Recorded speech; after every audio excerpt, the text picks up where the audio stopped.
సాధారణంగా మన ట్రాఫిక్ లైట్ల దగ్గర సిగ్నల్స్ దగ్గర ఈ ట్రాన్స్జెండర్స్ని అడుక్కుంటూ ఉంటారు. చాలా బాధాకరంగా ఉంటుంది. కొన్ని సమయాల్లో వాళ్ళు ఇరిటేట్ అయ్యి కూడా దురుసుగా ప్రవర్తిస్తుంటారు. ఇలాంటి వారందరికీ ఒక చక్కని ఉపాధి కల్పిస్తే ఎలా ఉంటుంది అనిపించిందో ఏమో రేవంత్ రెడ్డికి. ఇప్పుడు ఈ ట్రాన్స్జెండర్స్ని హోమ్ గార్డ్స్ లాగా ఉపయోగించుకొని ట్రాఫిక్ నియంత్రించాలి అనే ఒక ఆలోచన వచ్చింది. త్వరలోనే ఇది అమలుపరచాలని కోరుతున్నారు.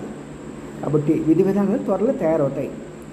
ఎందుకంటే ట్రాన్స్జెండర్స్ ఎవరు కూడా కావాలని అలా పుట్టలేదు. దేవుడు అలా పుట్టించారంటే దాన్ని మనం ఏం చేయలేం. కానీ భారతీయ సమాజంలో ప్రతి ఒక్కరికి హుందాగా బతికే హక్కు ఉంది.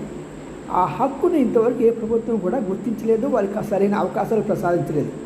ఇప్పుడు కొన్ని సమయాల్లో ఫిజికలీ హ్యాండిక్యాప్ రిలయన్స్ లాంటి షాప్లో వాళ్ళు ఇస్తున్నారు. కానీ పాపం ట్రాన్స్జెండర్స్కి ఎక్కడ ఎవరో ఒకటి సెక్యూరిటీ ఏజెన్సీస్ ఇవ్వచ్చు.